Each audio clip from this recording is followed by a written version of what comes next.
Hello and welcome to another Smurd P video. And after last night's Game of Thrones Season 7 shocking twist and quite a disturbing twist, I thought I would talk about the books. So I'm back here and I am finally reviewing A Storm of Swords. I've been preoccupied with our other projects recently, so I wanted to talk about this I've probably had it for about a good month and I've wanted to talk about it for all that time, but clearly I've not had the chance. So this is probably my favorite book because it has not part one and part two. It has both parts in one book, which is awesome. That means we have 1, 2, 3, 4, 5 books instead of 1, 2, 3, 4, 5, 6, 7. Yes, I can count books. So let's look at the actual book. So on the front, I'll get into comparisons with the other. So we've got a nice little kind of, I don't know, what's that, a little crazy leaf thing going on there. Some nice little stuff there and there and there. As we do, there's the great George R.R. Martin. Finish the next book, please. Storm of Swords, and number 3. And it is Harper Voyager releasing this book. So we turn it on to the front. Go, lots of lovely goodness.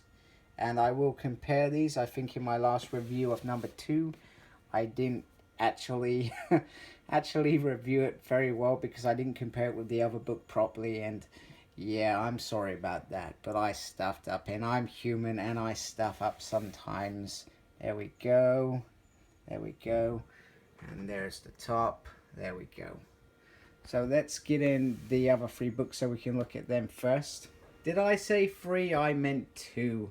And you can see they've kind of tried to keep it similar on the front, which is kind of cool. The only bit that I worry about, mine's got a bit of damage there, which I didn't actually notice until now, which is annoying, but they're not perfect by all means. Let's look at the front. I just thought I'd show it from up here because you can really see the actual difference in how big this is, and then you know how it comes back. So that's really, I wanted to point that out. This is the bit that I was referring to. I went from this and I said, oh, this bit's all the same on this book, and it was different. We had little star thingies going on there. We got a little, what are they, ives? Ives? I don't even know if that's a word. I'm just making this stuff up as I go along. So that's pretty cool. And I'll show I may show comparisons of the inner books as well in a minute when we get into that section. So let's get A Storm of Swords out. So here we have the front, which is cool. Let's open it up. Oh, there we go. And this must be the Riverlands, where we begin, I think, the first story, and it all goes wrong for Robb Stark. Storm of Swords, which is cool. And there's the inner bit. And in the background, if you can hear, I don't know if you can hear my 2-year-old downstairs. That's quite cool. I like where this is going, and this is quite cool. And we've got a bit at the back, and I don't remember this, and I'm trying to figure out. So we're clearly north. Are we north? We've got a woman in red. Can't make sense. Melisandre, and I guess that is perhaps Stannis and Davros over there, I guess, perhaps. And this book is an incredible 1,123 pages. And there we go. Lady Catelyn's are alive. Alive? She is alive in the books. She's not alive in the series, but it would be cool if they pulled that one out of a hat. You know, I kind of feel like I've been waiting for that hat to be pulled, and it just never has. It's going to be kind of hard to show, so literally I just wanted to show that literally the first book has kind of this, and this section, the bite, and then it goes to this, and then this is not the same as these, which is cool. Why did I think it was? I thought it was.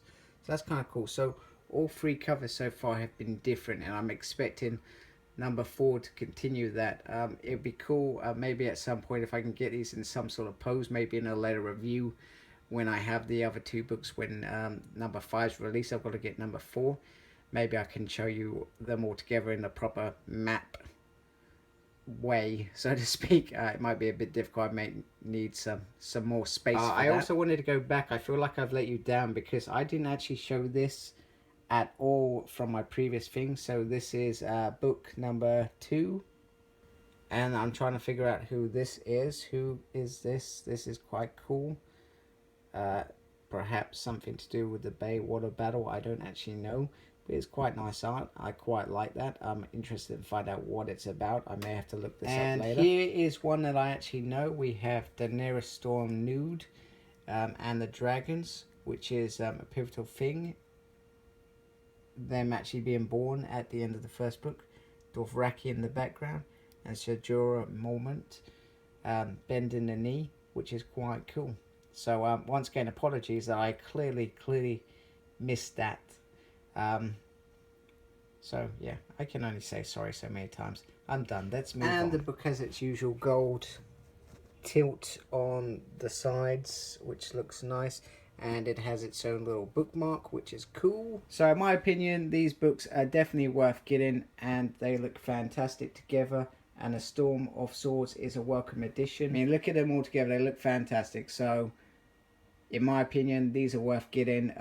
They look fantastic on the shelf, and any collector in the right mind is going to buy them. Let me know what your thoughts are, and always embrace the geekiness. Take care.